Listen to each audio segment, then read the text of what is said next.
So imagine the following scenario.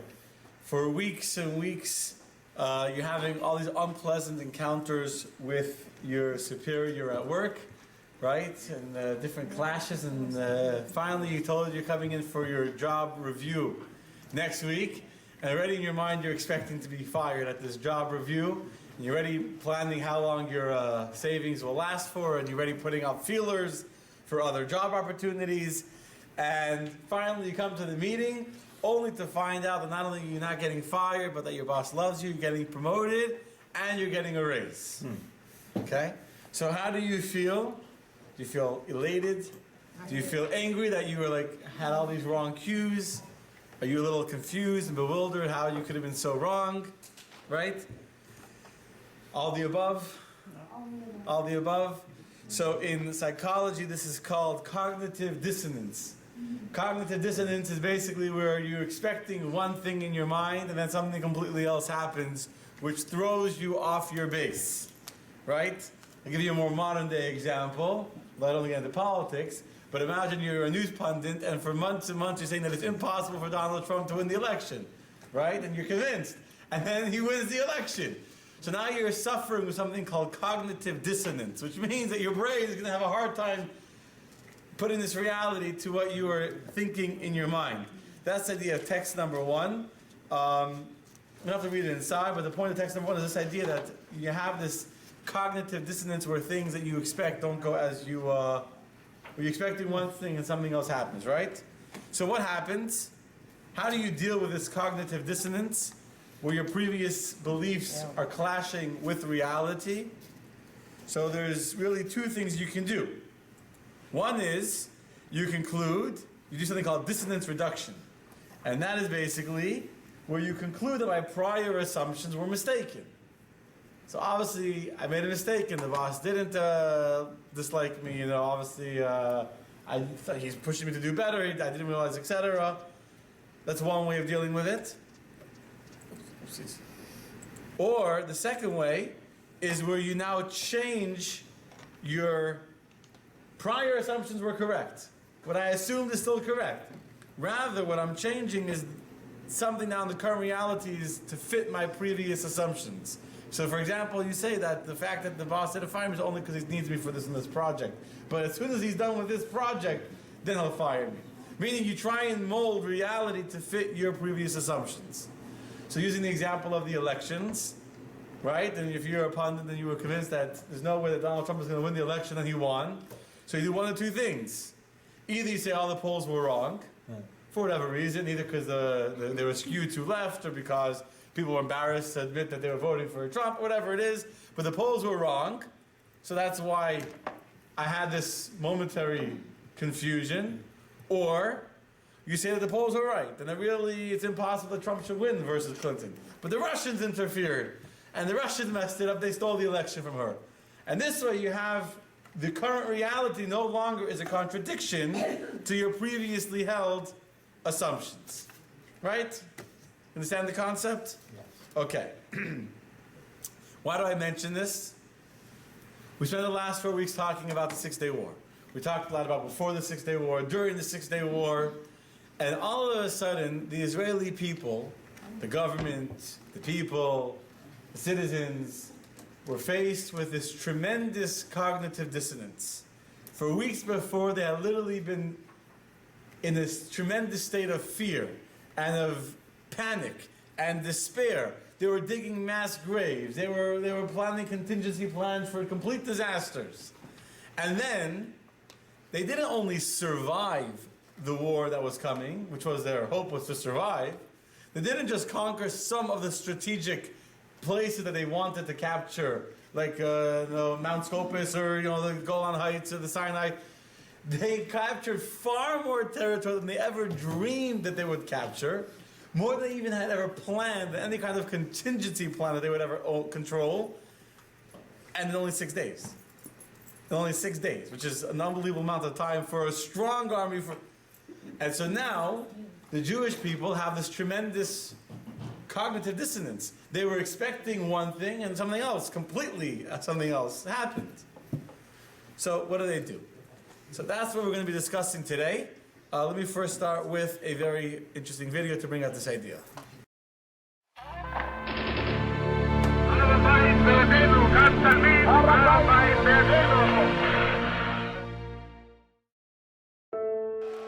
The Arab plan for June 1967 was straightforward: the destruction of Israel in the most absolute sense, meaning the capture of its every city and village, and the merciless massacre of every Jewish citizen.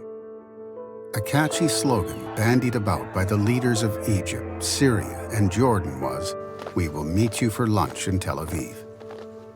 But after just 6 days of war, the forces of annihilation had been all but annihilated, while victorious Israeli forces were ready to deliver the lunch directly to the plates of the same Arab leaders in their respective capitals.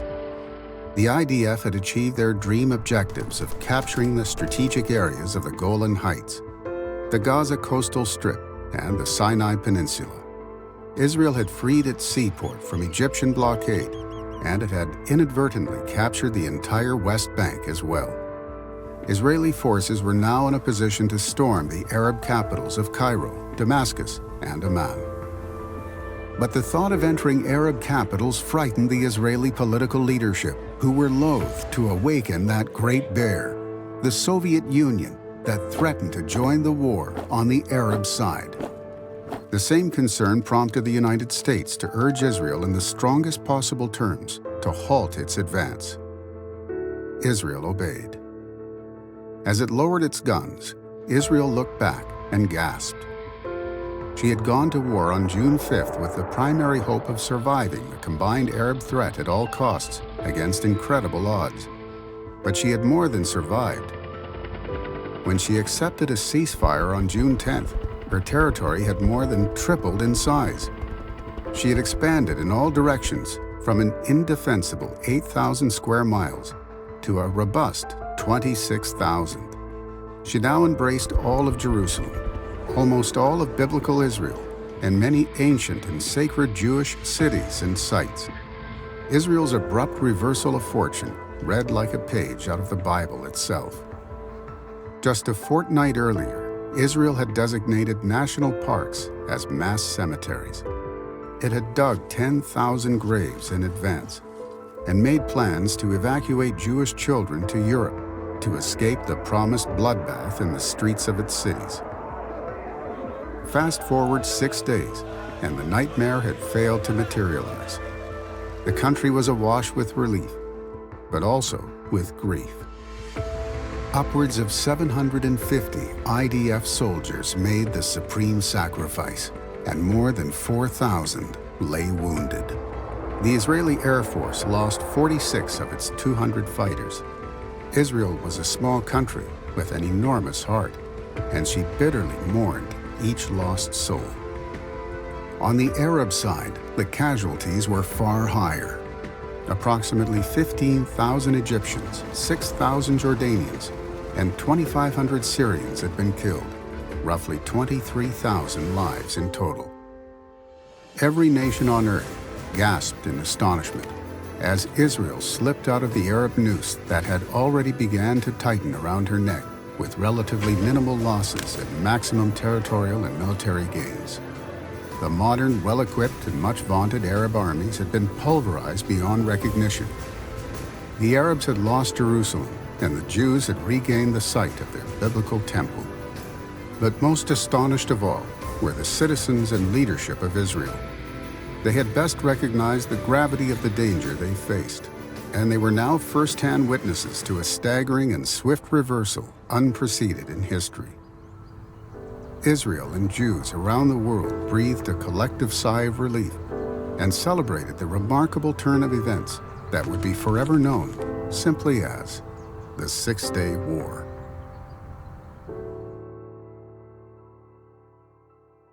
This is the cognitive dissonance that the Jewish people are dealing with. Before the war, they're preparing for disaster. After the war, they're celebrating this unbelievable victory, right?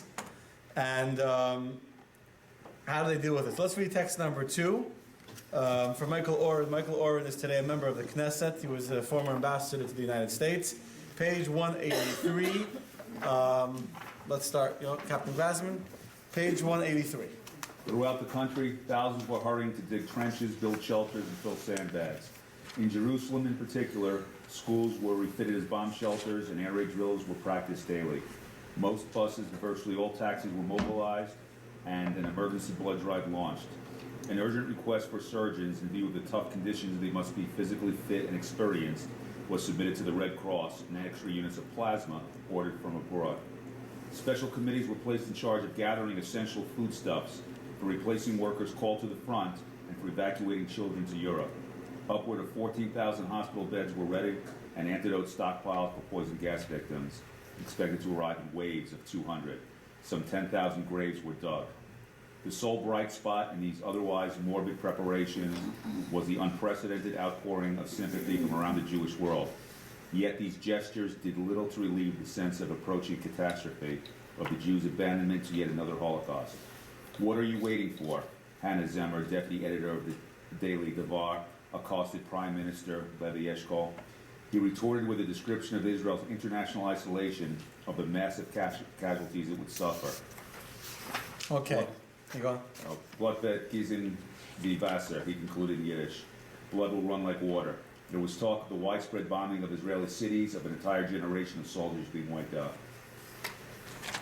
Okay, so this was the mood beforehand. And then you have this unbelievable transformation, so much so, text number 3. Susan, you want to read text 3?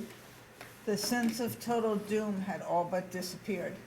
History was about to begin again. 2 popular jokes drove home this reversal of mood.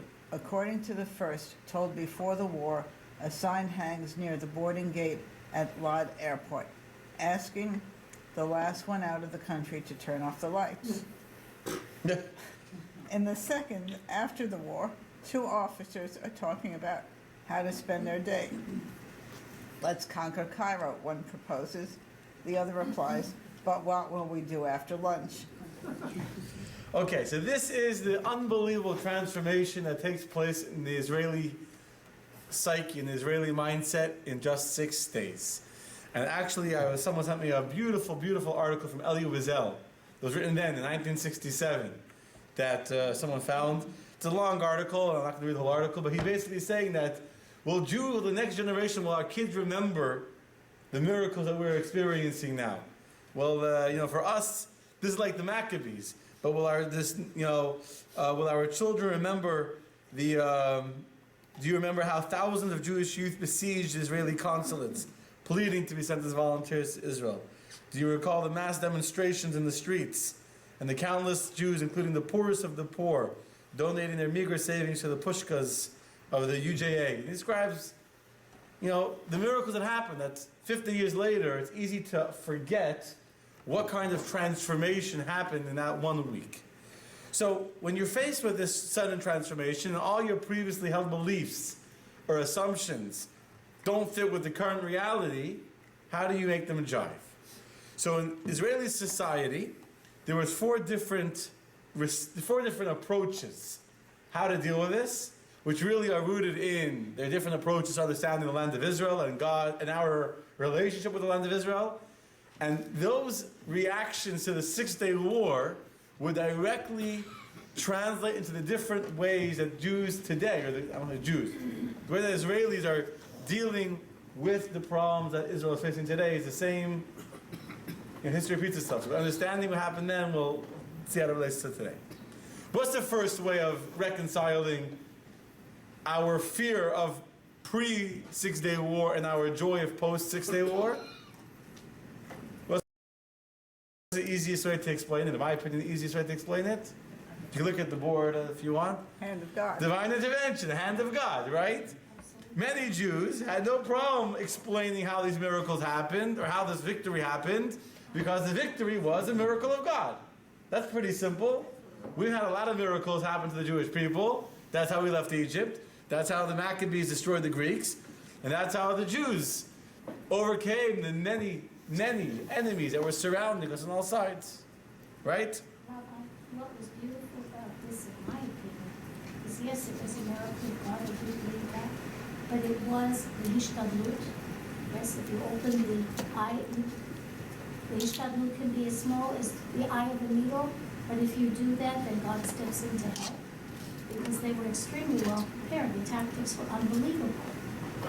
Okay, well, let's get to the tactics discussion in a minute. At that time, in 1967, the general feeling, the majority of Jews was definitely that of miracles had been seen. Miraculous was a word used a lot. Even the Israeli generals weren't afraid to admit it. Raphael Eitan, who was an IDF general, he said that apparently someone in heaven was watching over us. Every little unintended action they took was against them, and every little thing we did that we didn't even plan worked out to our best, worked out to our advantage. Okay, that's to say the joke about this Israeli general was asked after the 6-Day War, how do you explain this unbelievable victory that you guys had? So the general asks the reporter, do you want the natural explanation or the supernatural explanation? So they give me both. So he said, the natural explanation is that God did a miracle. The supernatural explanation is that we had an army. That's one very widespread feeling, especially that was then.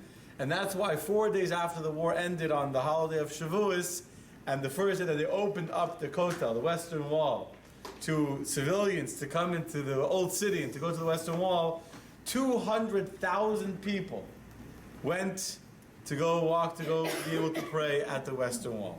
So they could go to the hotel when Shavuos? That was the first time? First time. The first day, yeah. It's like God giving them Torah again. You see video, you see, I mean, some video, you see people walking with the talis, walking towards That was the Shavuos. Shavuos. Oh, wow. So yeah, it's like receiving. Yeah, it was 1 week before Shavuos War. 4 days later it was Shavuos. What? It was In June. Well, in the Hebrew calendar, it was the week before Shavuos. It was late that year. You remember? He says it was late that year. 4 days later was Shavuos, and they opened up. That was the first day the Kotel was open to civilians. Wow. 200,000 people went to go see the Kotel. If you haven't seen it, obviously we're going to Israel, God willing, in March, right? And we'll get a chance to be there and go to the tunnels, etc. In addition to that, there was this tremendous widespread religious awakening. There's already a Baal Tshuva movement started in the 60s, but as the direct result of the euphoria the Jews felt in the entire world, there was definitely an uptick in people going to shul and the religious observance. There was a uptick in Aliyah, of Jews making Aliyah coming towards Israel. If you look in text number 4, you'll see some of the numbers, the increase of Jews that wanted to move and go to Israel. Let's see text number 4. Irma, you want to read text 4? According to numbers from the Jewish Agency, North America Aliyah jumped from 739 in 1967 to nearly 6,500 2 years later, peaking at over 8,000 immigrants by 1971. In the UK, Aliyah numbers were at 299 in 1967, with only 1,700 immigrants in 1969. Numbers from South Africa show a similar trend.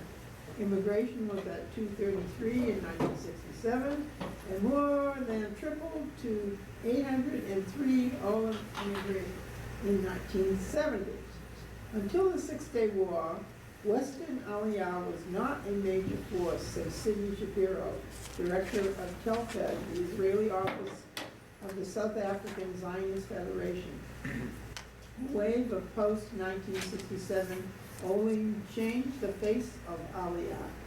For the first time, there were sizable numbers of immigrants from the West as compared to just a trickle. Right. So that's beautiful. You see the unbelievable increase in number of people that are making Aliyah to Israel. And third, there was a tremendous increase in Jewish pride around the world, especially in the USSR. The Jews living under the control of the Soviet Russians saw a very, very clear victory and a clear sign that Russia was not so invincible, because they had been strongly backing the Arab armies. And they told them that your faith is with Israel. Israel can overcome Russia. Israel's even stronger, and that gave a tremendous uplifting of the spirit of the Jewish people living in Russia.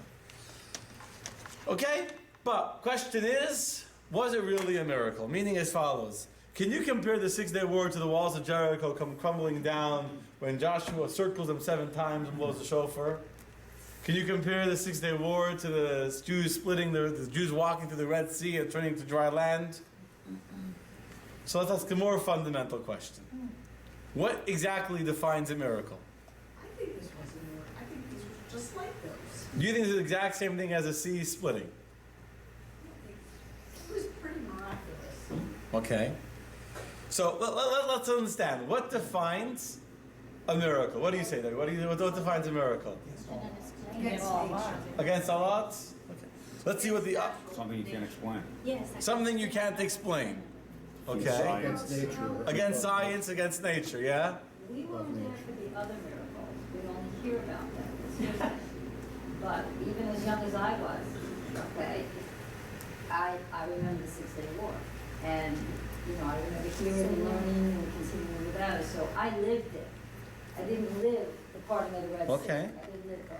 And so it's hearsay, it's Bible, it's there, it happened, it's told and retold and retold. But this we all see. I hear what you're saying. Okay. That doesn't change. It's like if a tree falls in the forest, no one hears. Did it make a sound, right? The fact that we didn't experience the splitting of the sea doesn't make it more or less of a miracle than the 6-day war. Right. Let's say in 100 years, does the 6-day war become less of a miracle? Because in 100 years from now, no one that was alive during the 6-day war will still be alive? It doesn't change. No, it will still be a miracle to those that are... So let's objectively understand what defines a miracle, okay? According to the Oxford Online Dictionary, there are 2 definitions of the word miracle. One is an extraordinary and welcome event that is not explicable by natural or scientific laws, and therefore is attributed to divine agency, which is what a number of you were saying. It's not explainable by science or by nature. The second definition, now I'm not sure how they have it in the book, but it's written a little differently on this PowerPoint. I think it's a mistake. A highly improbable or extraordinary event, development or accomplishment that brings very welcome consequences. Now there's a very big difference between our first definition and that second definition. Do you see? The second definition is a highly improbable or an extraordinary event or development, etc., that brings very welcome consequences. Do you see a difference between these 2 definitions? Yes. The what? Yeah, one is secular, if you want to use the word secular, or doesn't require divine intervention. It's more that something that's unexpected. Unexpected, very good. Unexpected is not the same as unexplainable. Unexplainable. I'll give you an example to illustrate the difference between these 2 definitions. Imagine that a thug is about to shoot some nice old lady in the head, right? And at that moment, a meteorite comes falling out of the sky and bops him on the head and he falls dead. Is that a miracle? It's highly improbable that something will come falling out of the sky at that moment and hit him on the head. But once it happened, is it explainable? Yeah, there was a plane flying by and someone fell out. It's possible. It's happened before, right? So it's highly improbable. It's not so likely, but it's not inexplicable by the laws of nature or the laws of science. It would be like, for example, winning the lottery. The odds of winning the lottery are very, very small. But once you win the lottery, it's totally explainable by nature. How did you win the lottery? It's possible. It's just not likely, right? And after it happens, it can be explained. If, however, as the mugger was about to shoot this nice old lady, he would turn into a meteorite, right? And he'd turn into a slab of stone, that would be a miracle. That would be inexplicable by the laws of nature. Meaning, there's a kind of miracle where the laws of physics have been overridden by God. Laws of physics have been changed. And then there's a kind of miracle that only overrides the laws of probability. Doesn't override the laws of physics, just overrides the laws of probability. Okay? And God, yes. A fella, a Jewish pilot, landed a plane on the Hudson a couple of years ago. Yes. On the Hudson River. The Hudson Miracle is called, yeah? Sully? Yeah. Yes, miracle on the Hudson. Yeah. Yes. Plane, a big plane. And nobody got hurt on the Hudson River.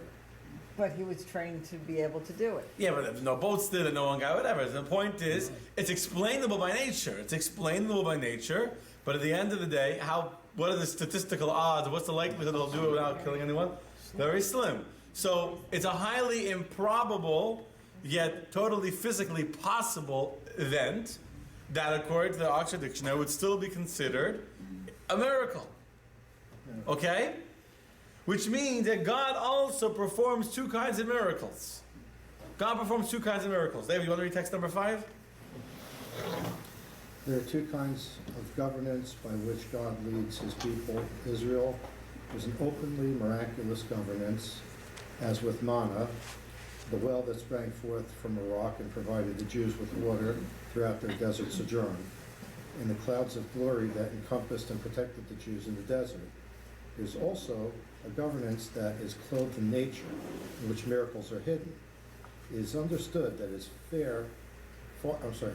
that as far as Israel is concerned, revealed miracles are preferable, more glorious and more splendid, inasmuch as they elevate Israel's prestige and status among the nations. For God's sake, however, one could say that the miracles that are cloaked in nature or in natural phenomenon of greater benefit. For the miracles that are conveyed via natural means elevate and purify the natural world. Okay, so you have two kinds of miracles, some that defy nature and some that work within the rules of nature to allow the miracle to be a part of nature.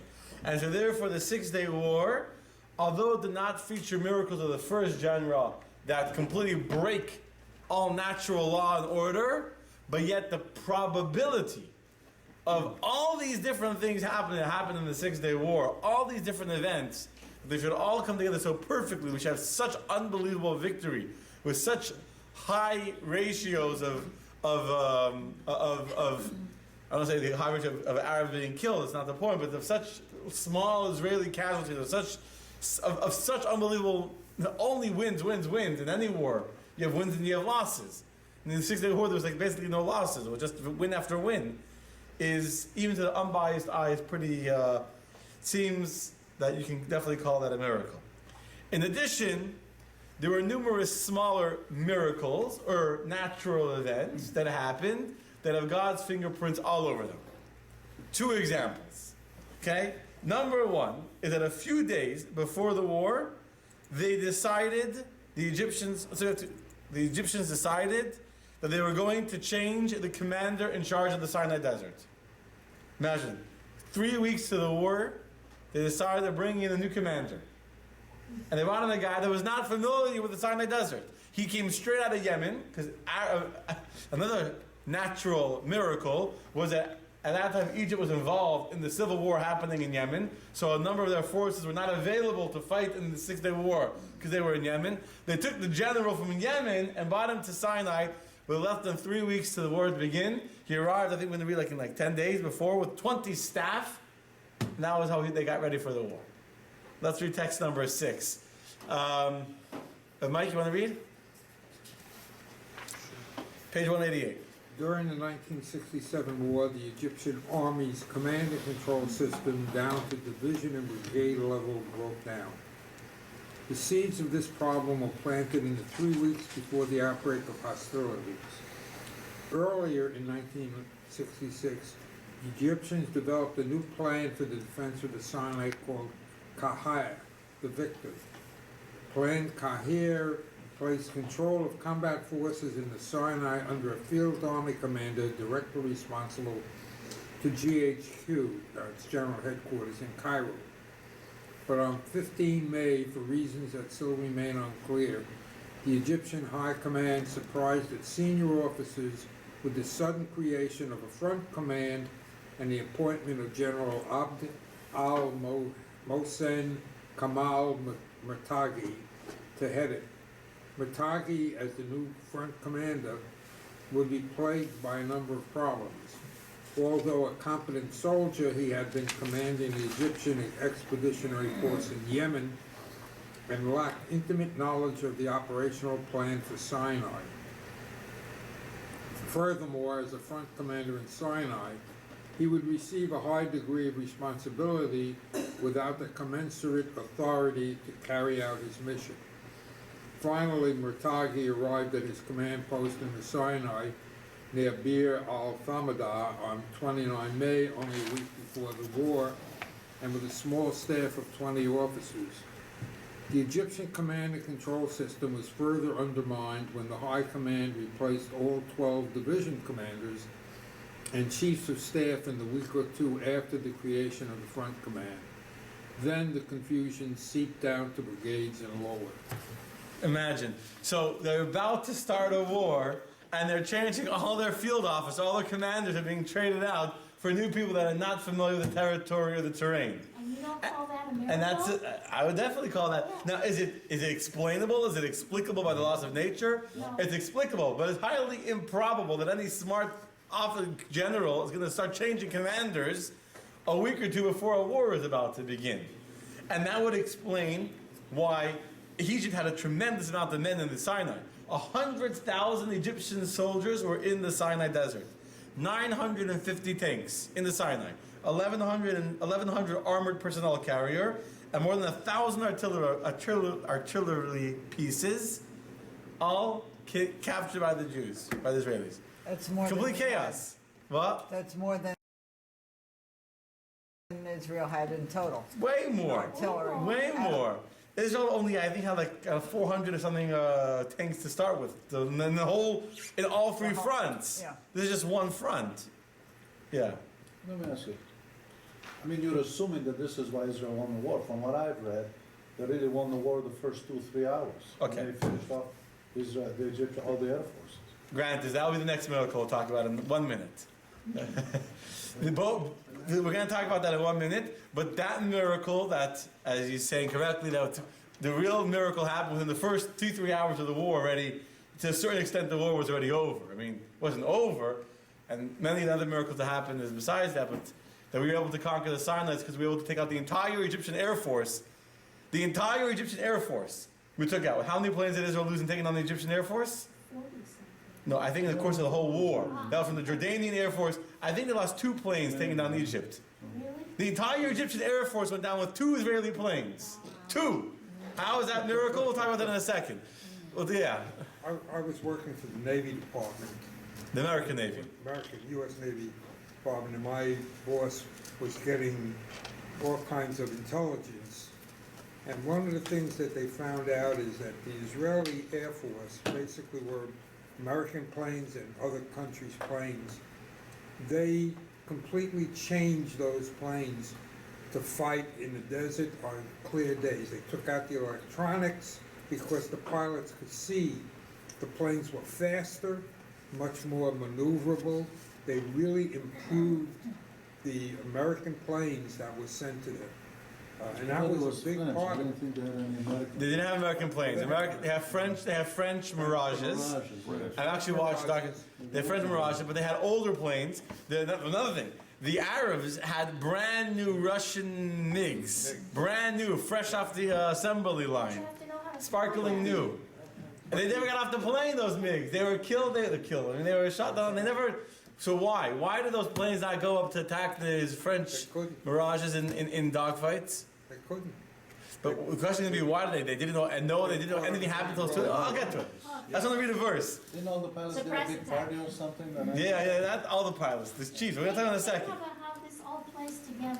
I mean, it's amazing. I just want to finish with this miracle, then we'll get to the miracle of the Air Force. We jumped ahead a little bit. We jumped a little bit ahead. But because you had, if you see the videos and you hear the descriptions of the Israeli officers there, you literally had tens upon thousands of Egyptian soldiers in complete panic, in complete disorder, running for their lives, just going. There was a complete breakdown of any kind of, even when they gave the retreat order, and Israel found out they had the retreat order, normally retreats meant to be orderly, the system in place. It was just complete, each man on their own, just going and walking in the desert with no water, with no nothing.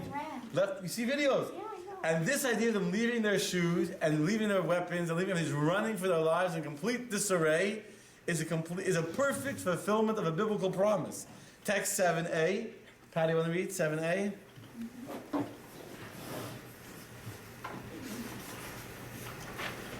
You will pursue your enemies, and they will fall before you by sword.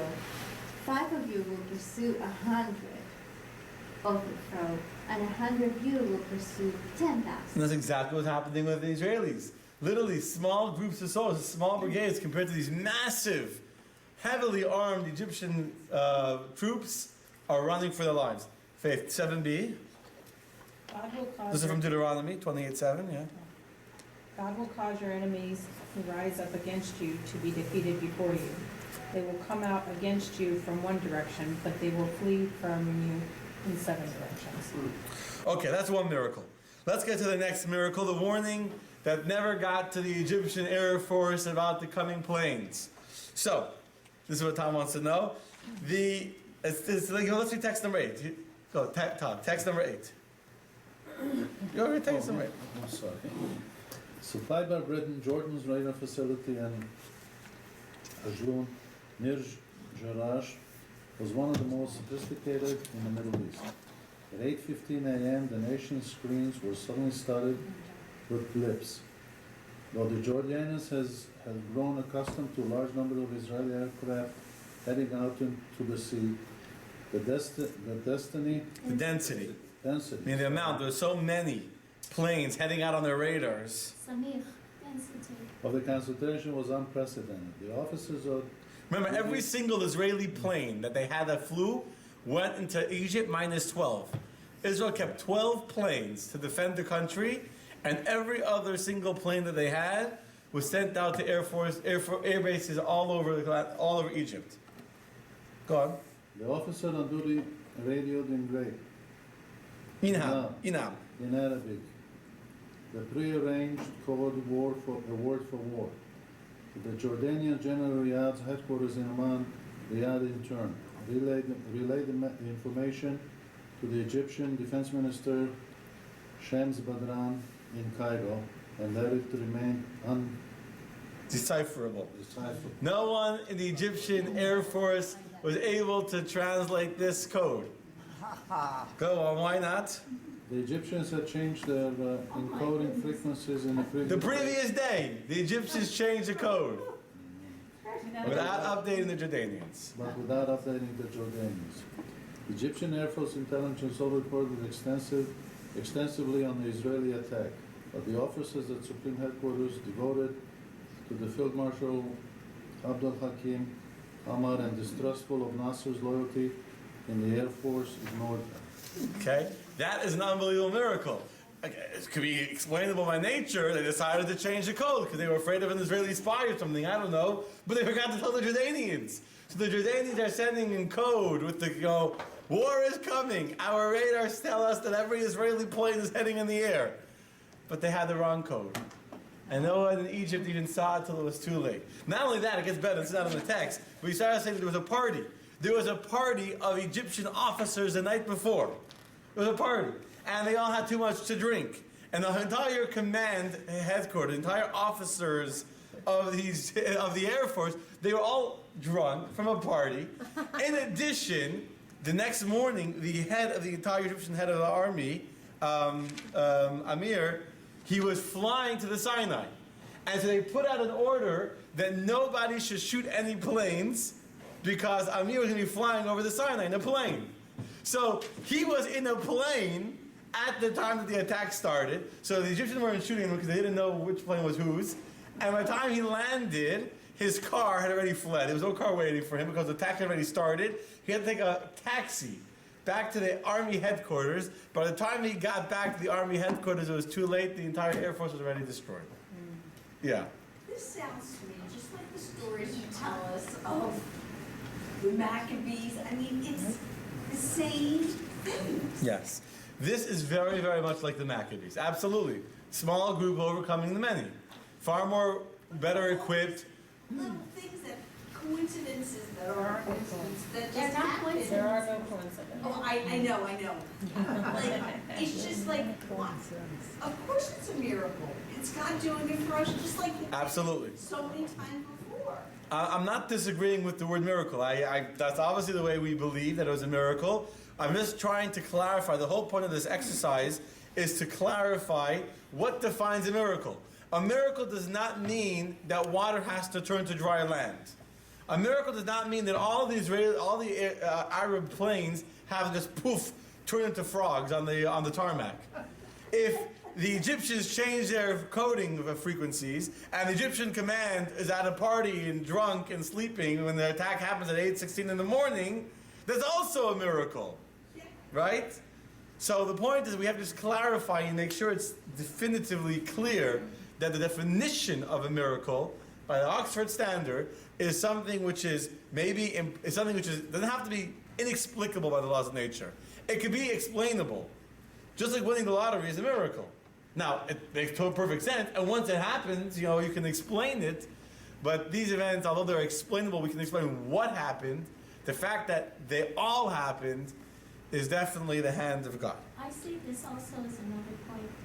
Someone said before that the things that we didn't see before, like giving of the Torah, or the splitting of the Red Sea, we were not there. It's like hearsay for today. Well, I say that this exactly validates that. We may not have been there, but it did. That's a very good point. Yes. Okay. Now let's move along. Okay, my friends. At this point, we again had a technical difficulty where the camera stopped recording properly. And so I'm going to do a brief recap of the part of the class that we're missing until we can go back to the recording of the class. The second group that we were discussing, those that had to reconcile this cognitive dissonance with the reality of what happened, they didn't say this as a miracle.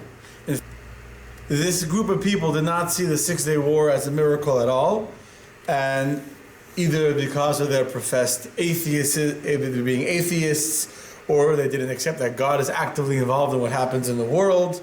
But these people were forced to reconcile their cognitive dissonance in a different way. And they had to argue that God didn't do any miracles. The Jews had a very, very powerful army. We over-exaggerated the threat of the Arabs. We were hypersensitive because of the Holocaust and because of the things that we had seen in the past. And the Jews, we over-exaggerated, we were fear-mongering. There was never such a real threat. You have to bend over backwards. Yes, you have to bend over backwards to be able to argue that. It's like the joke of this atheist a scholar who's trying to convince his kid that there was no great miracle in the splitting of the sea. And so he tells his child, it wasn't the Red Sea, it was a sea of reeds. Reeds are only a foot deep. When the Jews crossed the Sea of Reeds, there was no great miracles, a foot of water.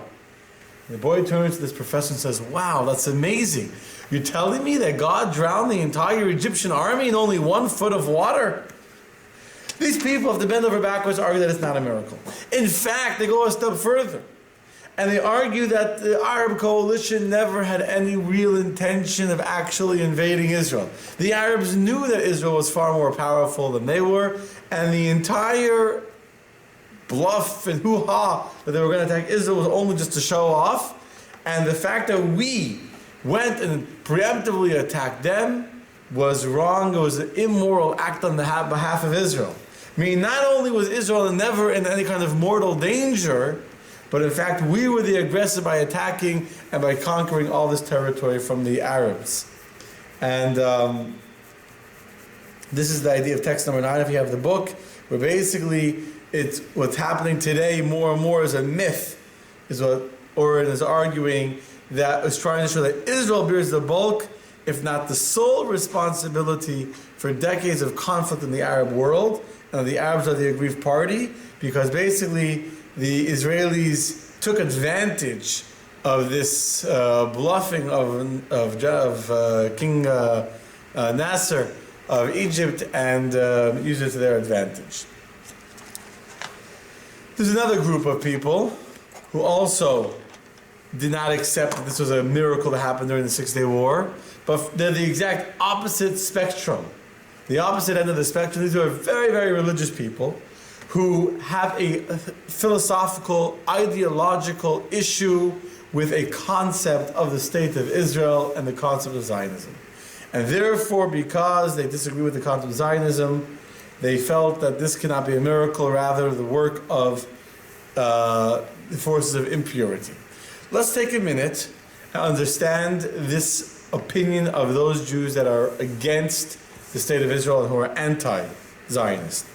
The religious opposition to the state of Israel begins, it has a number of sources in traditional Jewish sources that they are based off of, but primarily it begins with a statement in the Talmud. The Talmud in Ketubot tells us as follows, text number 10. God says, there's a verse in Shir Hashirim, there's a verse in Song of Songs. And this verse is written 3 times.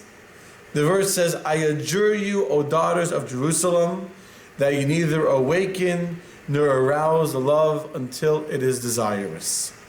In this verse, God imposes an oath upon the Jews that they did not retake the land of Israel by force. Meaning, the way the sages in the Talmud understand the fact that this verse is repeated 3 times is that God actually makes 3 shvuos, 3 oaths that God gives between him and the Jewish people for the duration of their time in exile. The first of these 3 oaths is that the Jewish people should not layalu b'choma, they should not go up and invade the land of Israel and conquer, break through the wall, storm the wall, and to reclaim the land of Israel. Rather, God says, do not awaken nor arouse this love until it is desirous for God to do so. But in addition to this more technical issue that some people have against the idea of Zionism, is another more primary reason why we are against, many religious Jews are against Zionism. And to understand this, we need to understand the roots of modern Zionism. How does Zionism begin? In the wake of the Enlightenment, Jews were finally being given an opportunity to be allowed to become like everyone else. There was this emancipation, not just a physical emancipation, that Jews were allowed to own land and to have financial opportunities to be treated equally in financial matters, but there was an emancipation of the spirit. And the Jewish people were being told that they're allowed to be like everyone else. They're allowed to intermingle. There's going to be no more anti-Semitism. The age-old evils of hatred, of prejudice will be destroyed forever. And then what happened? The Jews discovered that despite all the beautiful promises of emancipation, the evil of anti-Semitism still remained. Especially by the Dreyfus Affair, that the famous court case where the Jews were being, where I think it was Theodor Herzl, right? He was a reporter that was covering the Dreyfus Affair, and when he saw this open, blatant anti-Semitism, that was the moment he decided he's becoming a Zionist, and he became a very leading force of Zionism.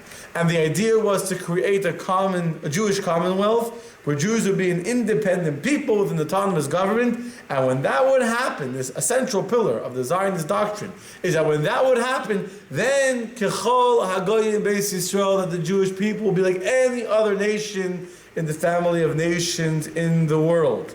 This was their goal, to create a modern, secular society in Palestine, where the new Jew was going to be a secular, educated, modern creature who would be just like any other creature of any other country, and then we would finally not be in anyone else's faces, we would be accepted.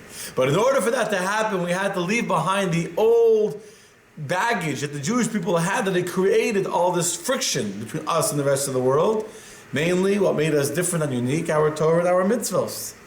And so therefore, the beginning of Zionism was not just to add something that we shouldn't only be Jews that keep the laws of God, but we also should be focused on building the land of Israel. Rather, it was meant to become a nationalistic movement that would replace our old connection to religion, to the rituals of Judaism, and will be replaced with this new national conscience of Zionism. And to illustrate this point, let us read the texts by some of the most founding early leaders of the Zionist movement, beginning with text number 11a by Max Mandelstam.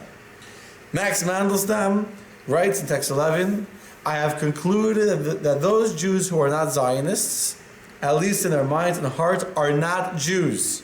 To be a Zionist is to be a Jew. There are many citizens of the world who are considered Jewish, who observe the commandments such as circumcision, tzitzis, and tefillin, who are scrupulous regarding ritual slaughter, pray at the proper times, fast on Jewish fast days. But in a national sense, these people have the right to the title Jew, as much as I can rightfully identify myself as Chinese, were I to choose to abide by Chinese law. In his mind, in the mind of Max Mandelstam, one of the founders of Zionism, being Jewish is not just following some Jewish laws, I can follow Chinese law. The definition, the identity of a Jew was to be a Zionist, was to be a person whose identity is to live in the land of Israel, to create a new nation rooted in our homeland, just like every other nationality is rooted in its homeland. The French are rooted in France, and the English are rooted in England. And we will be rooted, our identity will be around, not around the Torah, not around the mitzvos. Our identity will be founded, our identity will be created through this connection to the land of Israel and the Zionist, this nationalistic idea. From the same idea in text 11b from Nachman Sirkin, text 11b. Marcia, you want to read? This new Zionistic Judaism stands in complete contrast to the Judaism of the medieval ages, religious Judaism, exiled Judaism. In fact, Zionism uproots religious Judaism in a stronger and more fundamental manner than does the reform movement and assimilation. This uprooted Judaism is in an artificial way causing complete assimilation or allowing for the re-emergence of Talmudic and religious Judaism in the later period. Zionism, on the other hand, fundamentally uproots Judaism by creating new standards of Judaism and creating new Jewish spiritual values. This will successfully eradicate religious Judaism to the point that it will never again re-emerge. Okay, thank you. So that's Max Mandelstam. This is Nachman Sirkin saying that Zionism is to replace what was the old way of Judaism. And then David Ben-Gurion wrote in a letter that the Shulchan Aruch is a product of the Jewish people living in exile. It was created by the people in their galus, in their exile. And we, in our new mission of making a land and a home, we need to make a new Shulchan Aruch, a new set of laws. And the point is that from the vantage point of Zionism, what they were trying to do is to create a new movement that would be a replacement to ancient Judaism that had, so to say, expired and had caused the hatred of the people towards us. And when we be a nation like any other nation, in our own land, our own place, we would once again be respected by the rest of the world. Okay? Accurate? Yeah. So It's Zionist, is it good or not good? What? Being a Zionist. Is it I'm not saying it's good. I'm just telling you the history of how Zionism began. Its roots was very, very decidedly anti-religious. And therefore, there were many religious Jews that felt that the anti-religious agenda of its founding fathers rendered it an enterprise that could not be something upon which God would do miracles. And therefore, God would do a miracle for the entity that's opposing the idea of God. If there was a supernatural intercession, it had to have come not from God, but from other forces of impurity. Let's read this inside text number 12 from the Satmar Rebbe, the Yale Teitelbaum, who writes so clearly. Text number 12. Jackie, you want to read? One should avoid to the degree possible recounting miracles performed by Satan. Such discussion causes people to err and misguides those who lack comprehension, leading them to ascribe significance to the events. Even if, in fact, the victory was a supernatural phenomenon, it is necessary to conceal this fact and portray the events as natural. Sadly, today the opposite is occurring. People are discussing and publicizing non-existent imaginary miracles with the sole objection of deceiving the public. Okay. And that's why he didn't want to talk. People should talk about it. This is not the mainstream religious approach, though.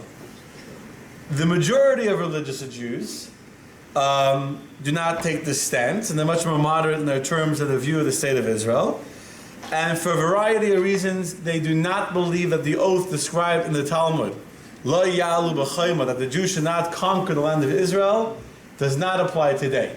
Either because the non-Jews gave us permission with the Balfour Declaration, with the UN partition, but even if it does apply today, it's irrelevant. Why is it irrelevant? As we already established last week, what is the number one most fundamental principle in all of Judaism? What did we learn last week? Pekuach nefesh, to save a life. When a life is in danger, the most important thing that matters is What can we do to protect the safety of Jewish people? What can we do to ensure that the least lives will be lost? Whether or not the Talmud agrees with it or there's an oath or not oath is irrelevant when you're talking about saving lives. And therefore, in practical terms, in 1948, what happened? A government was established that's protecting Jewish lives. And therefore, we have an obligation, not just to allow it, we have an obligation from the Torah to do everything we can to support and to enable this Jewish government to protect the Jewish lives that are there. And in fact, I saw a story that I'd never known before, that in 1948, Rabbi Shalom Posner, who was in charge of the Chabad Yeshiva in Pittsburgh, was very unsure what to do. There was a very, very strong push from different people in the community that the yeshiva, the Chabad organization, the Chabad school in Pittsburgh, should get involved with they were doing a big event or something for the establishment of the state of Israel. He wasn't unsure how to deal with it. So he happened to be in New York then. This is 1948. So before the Rebbe was the Rebbe, still when the previous Rebbe only passed away in 1950. So he came for Shabbos to New York, and Shabbos afternoon, before Ma'ariv, he was sitting down, and the Rebbe, who was then the son-in-law of the previous Rebbe, sat down to talk to him, and they were talking. So he asked the Rebbe, what should I do? I know that there's strong religious opposition to a Zionistic state of Israel. On the other hand, people in the community want us to show our support for Israel. What should I do? So the Rebbe told him that the question has nothing to do with this Talmud about the oaths that God made, and it has nothing to do with even the land of Israel. The question is very simple. Until now, what was the government in Israel? The British, who were not protecting Jewish lives. They weren't protecting Jewish lives. Jews were not able to live safely in the land of Israel. And now we're going to have a government that's going to protect Jewish lives. It's an open, closed deal. There's nothing else to discuss. Okay? Which means that the very same Torah that the people that are anti-Zionist are arguing doesn't allow for Zionism, that very same Torah demands that when you have an opportunity to save lives, you got to do whatever you can to protect the Jews that are living in the land of Israel, to promote their growth, to promote its economy, to promote obviously to do what we can to promote the standards of education and of ethics and of morals in the country as well. But the reality is that there's millions of Jews whose lives are connected to the state of Israel, and therefore we need to do everything we can to ensure its viability. So, Rabbi, question. So conversely then, is it true that the Jews, and there's a lot on the left, like Bernie Sanders, who made another outrageous statement the other day, who I would argue by his comments and actions are endangering lives in Israel because they're delegitimizing the state of Israel, that they're acting against Judaism? Absolutely. Absolutely. Meaning you're saying excellent, yes, absolutely. To delegitimize the state of Israel, which would mean, now the Neturei Karta, the people that are the fringe fanatics, that are fanatics that even the Satmar Rebbe disassociated from them. Meaning that they're considered extremists, even within this camp of extreme, we don't recognize the state of Israel, even within them there's between a few dozen to maybe 200-300 of such people in the world that are from the religious perspective, that are trying to delegitimize. Because Tom's next question is that there must be some religious aspect to this Zionistic movement. And the truth is, you are right, that there are some very religious people that also are Zionists. And they see Zionism as a very religious, beautiful Torah concept. They are what we call, this is the fourth group that we're going to get to tonight, okay? And they're running low on time. The fourth group of people that had to deal with the Six-Day War, or Israel, or what we would call the Mizrahi camp, or the Dati Le'umi. Dati Le'umi means religious nationalists. They're very religious, they're not anti-religious at all, but they're also very strongly Zionist.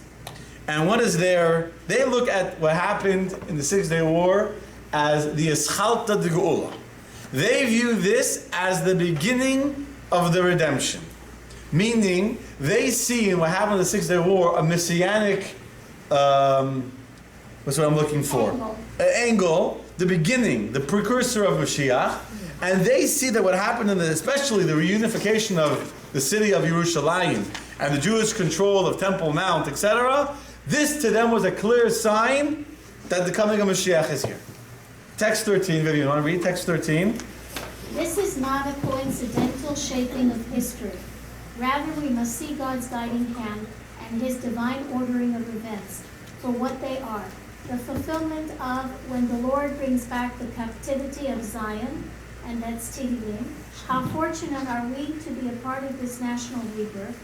All of the wars we have experienced have been a part of the process of redemption, whether they occurred before or after the establishment of the state, whether they were before or after the conquest of Jerusalem. We are in the middle of the journey. God causes salvation to appear and brings redemption to completion step by step. Okay, so according to Rav Kook, who is one of the most prestigious leaders and thinkers of the Mizrahi camp, he believes that the fact that you have anti-religious, very strongly secular leaders of the Zionistic movement, in no way does their actions or their thoughts, does it impugn or ruin the holiness of what he views as a Zionistic mission of resettling the land of Israel. In fact, Rav Kook's father, of Avram Yitzchak Kook, who was the first Ashkenazi chief rabbi of the British Mandatory Palestine, he taught that the fact that the secular Zionists may think that they are resettling the land for political purposes or for national reasons, but in fact, it's all because God has a plan to inherit and to settle the land of Israel, and they, without their knowledge, they are contributing to doing this amazing mitzvah and developing the land of Israel. That is the approach of the Mizrahi, Dati Le'umi Jews. This is also not the mainstream religious approach, because for many Jews to see the actions of these secular, non-religious people as the beginning of the Messianic era, as the Eschalta de Geula, in such an unsavory fashion does not make sense. More importantly, because as the Rambam explains clearly, the traditional way of how Mashiach will come will be through a simultaneous spiritual and material redemption of the Jewish people, with the primary focus being on the spiritual, which will lead also to material well-being. What is Mashiach? How do we understand Mashiach? Mashiach is not just a time where there will be no more hunger and no more candies growing on trees. Mashiach is going to be a time of a tremendous divine revelation. Mashiach will be an era where our entire being, our entire purpose will be only in order to see, to understand godliness. That will be the objective of mankind, to be holy, to be spiritual. As a result of the spiritual awakening that will happen to humanity, when Mashiach comes, there will not be any more war. There will not be any more fighting and hatred and jealousy, because spiritually the world will be in a higher place. So to say that a purely physical action that happened of a war that was done without any of the spiritual elements that create what we view as the Messianic era, is very difficult for us to say that this is the Mashiach we've been waiting for, a purely physical, miraculous experience that happened without any of the spiritual elements of the spiritual awakening, the spiritual arousal that is critical to understanding the Messianic era. Okay, let us review. We've gone through 4 different understandings of what is, how to view what happened in the 6-day war and how to view the land of Israel in general. First and foremost, we had the majority of Jews that believe that this is a divine miracle, divine intervention. You have those Jews who did not feel comfortable accepting that this is the hand of God. They felt it's an exaggeration. They felt that the Jews took advantage of the bluff of the Arabs, and we took our great military and we conquered the land because we have good intelligence and a good air force. It was nothing to do with God, purely the might of the Jewish people.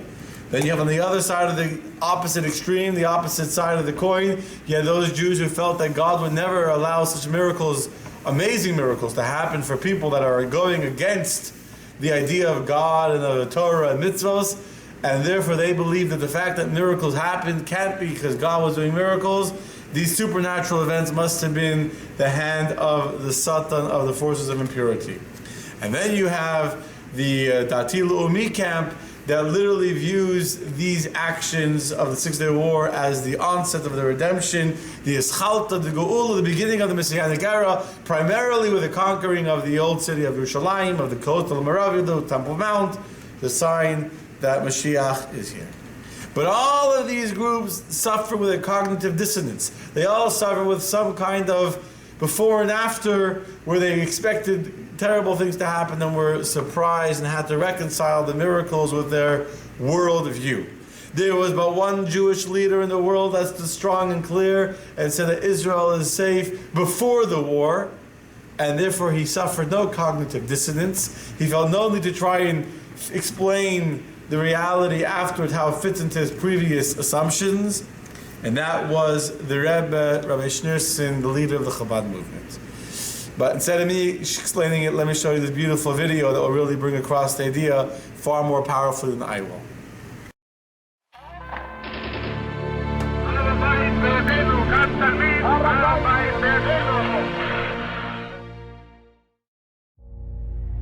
May 28, 1967, was a day of three pivotal speeches. In Cairo, Egyptian President Gamal Abdel Nasser held an international press conference. In Tel Aviv, Israeli Prime Minister Eshkol spoke to the people of Israel. And in New York, the Lubavitcher Rebbe, Rabbi Menachem Mendel Schneerson, addressed world Jewry. Each of these messages attracted extreme attention. After all, it was only 8 days before the Middle East would be plunged into war.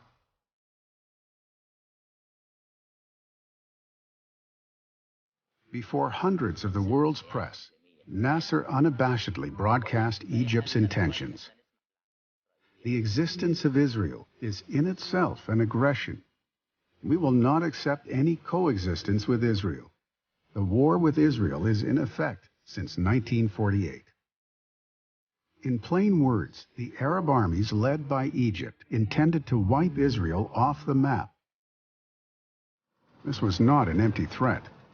Egypt, Syria, and Jordan were mobilizing vast armies on Israel's border and broadcasting the same intentions. On the same day, Prime Minister Eshkol delivered a message over the waves of Israel's national radio station, Kol Yisrael. While Nasser had spent weeks rallying the Middle East to a combined military onslaught against an isolated Israel, Eshkol had maintained an ominous silence since the start of the crisis. He now decided to reassure the jittery public that the IDF was adequately prepared to defend itself, and that Israel was navigating a diplomatic resolution through international channels. Neither was fully true. The military intelligence and civilian leaderships all predicted impending disaster. The Israeli public was already bracing itself for the most horrifying possibilities. Eshkol stumbled nervously, and Israel trembled. Shimon Peres later described the effect of Eshkol's fumbled address. Eshkol's radio speech was simply traumatic. In retrospect, one could probably say that the public overreacted. But at the time, when you didn't know what is going to happen, and the whole world is applauding Nasser, at a time when we lost our self-confidence, and the worst doubts were voiced, the impression it created was of doubt and fear. An Israeli colonel wrote, "With his stuttering, he conveyed more insecurity and confusion. I heard that soldiers at the front burst out crying." And already alarmed Israel was thrown into panic.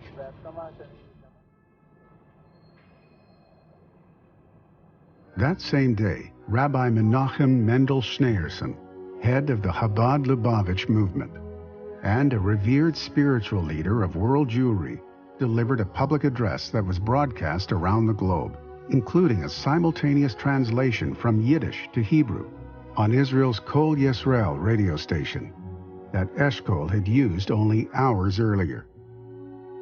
It was Lag BaOmer, a day of great rejoicing and mystical significance in the Jewish calendar. This year, though, Jewish hearts worldwide winced in worry over the existential threat that hung over the Jews of Israel. They had reason to fear, for it was now the Sunday before the outbreak of war. The Rebbe had called for a grand Lag BaOmer Jewish Children's Parade to publicly express Jewish pride and to encourage Torah observance. 20,000 Jewish school children from across America heeded the call, gathering with their parents and educators in the giant leaf-lined boulevard facing the Rebbe's headquarters in Brooklyn, New York. The Rebbe personally addressed the rally, but his forceful prediction took the world by surprise.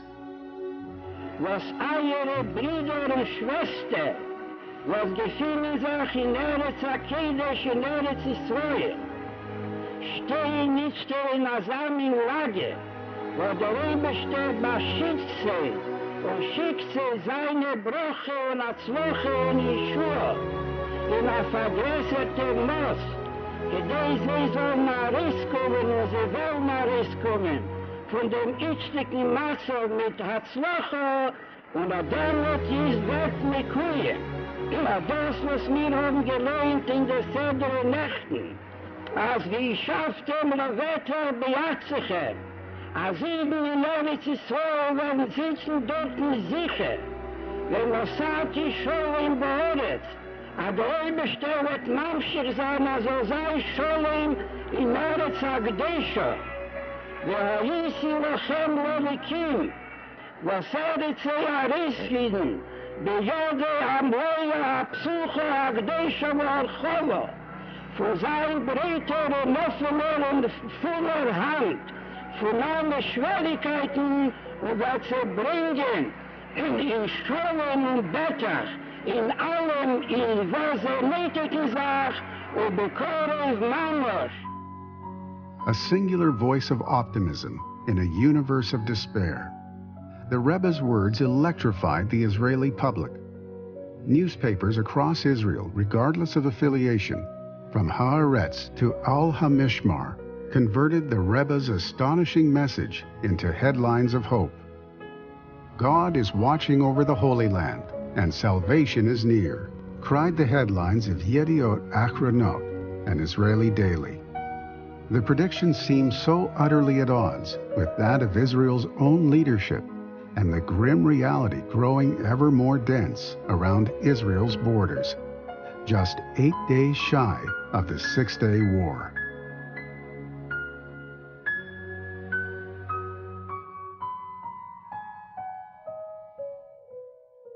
Okay, you see the video and you see the strength of the Rebbe's words. There's actually another clip, 5 minutes of the Rebbe telling people that they should not leave, they should not go away from Israel. It's also during the Gulf War, that Israel, God promised that the eyes of Hashem are upon the land of Israel from the beginning of the year to the end of the year. There's nowhere in the world that is more safe than Israel.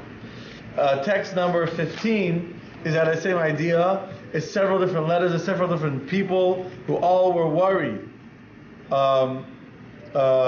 This is a letter that the Rebbe sent from a Katz, Moshe Pinchas Katz, who had a son was getting married in Israel on the 13th of Sivan, was 2 weeks after the Six-Day War. This is beforehand they were thinking of maybe canceling the wedding, moving it to America. And the Rebbe writes that you should not leave, your son shouldn't leave Israel, he should stay in yeshiva, he should learn. God is protecting. Text number 15, again we're off the recording now, that continue your Torah study with complete dedication, without any shadow of a doubt, the guardian of Israel neither slumbers nor sleeps. The wedding will be in an auspicious hour, in his designated time in the Holy Land, for there God has assured blessing and life for all eternity. And in fact, Rabbi writes, I am very displeased by the panic and the exaggerations. God will protect all those whom you reference among all our brethren, the children of Israel, wherever they may be, and specifically those residing in a land where God's eyes are constantly upon it. Okay. This is a sign of a true leader, someone that was able to stand strong and proud and say with absolute certainty when we're talking about people's lives and say, if the Torah says, if God promised that I will protect the land of Israel, then there's nothing to worry about. The land of Israel is protected. Let us finish off. I know it's late. After the initial euphoria wore off, we today are living what we call the 7th day. The 7th day is the outcome. In the 6 days of war, then you have the 7th day, in which the Jews were totally, to a certain extent, they were not ready for this kind of miraculous conclusion to the 6-day war. They had prepared contingency plans for defeat or for terrible losses. They had not prepared a contingency plan for conquering the West Bank. They had never even imagined that they would conquer the whole West Bank, etc. And based on how these different camps view our understanding of the events of the 6-day war, directly would impact their approach to what we should do with that land and with the people there till today. Those who are on the Mizrahi camp, the religious Zionists, they saw these miracles as an open beginning of the redemption, and therefore they felt it's a mitzvah that we must settle in these lands. We have an obligation to settle in the settlements, in the Gushka, in the settlements, and to fulfill a religious imperative to inhabit the land of Israel to prepare for the coming of Mashiach. There were those who did not see the hand of God at all. They actually felt terrible. They felt very, very uncomfortable that we, the Israeli aggressor, Jewish people, that felt uncomfortable that we, the Israeli aggressor, attacked and we took advantage of the situation and we conquered land which was never ours, and the UN didn't give it to us, so how dare we even think of taking it? And they were running to give it back. But they were celebrating because now, finally, the people of the world will respect the Jews as a nation. Till now we were schleppers, the Jewish schleppers that had a little country. But now we showed our might, now we showed our intelligence and our air force and our planning and our amazing skills. And now finally the world will love Israel. Now finally the world will respect us. Of course, that didn't happen, but they didn't. They were sure. You watch the documentaries, they were sure, these people, that the Arabs are going to come running for peace. Immediately after the 6-day war, they sent a message to Washington to tell the Arabs, we apologize for conquering your land in war. We are ready to give it all back. All we want is that you should just recognize our existence. Just recognize that we deserve to be a people. Just recognize that we're a nation like you're a nation, and you can have all the land back. And of course, the Arabs refused to do that. And that's why till today we're still struggling, trying to figure out these people. They were sure their bargaining chip, this land they had conquered, would be a great bargaining chip to create peace. 50 years later, we still don't have that. And then you have the large number of Jews who saw what happened in the 6-day war as the unfolding of history, as God's kindness to the Jewish people, not a messianic era per se, more as a heralding, a shofar blast, telling us Mashiach will be here soon, telling us that God loves us and God will protect us. But to bring Mashiach requires more spiritual arousal on our behalf to make it happen. The point is that these different camps have become the basis of the different camps till today in how we should deal with the land of Israel. God willing, next week we will be discussing a very, very important topic that has become a very, very big issue as of late, which is how do we deal with the blatant, open anti-Semitism that exists in the world, specifically with the United Nations and the open hatred that we have in the UN. How do we deal with the BDS movement, all from a Torah perspective, with the negative press that we get, and understanding as what the Torah says, how we as a nation of Israel should stand up, how we should view ourselves, and how we should deal with the family of nations that are always standing up against us. Have a wonderful evening, a lot of blessings. Until next week.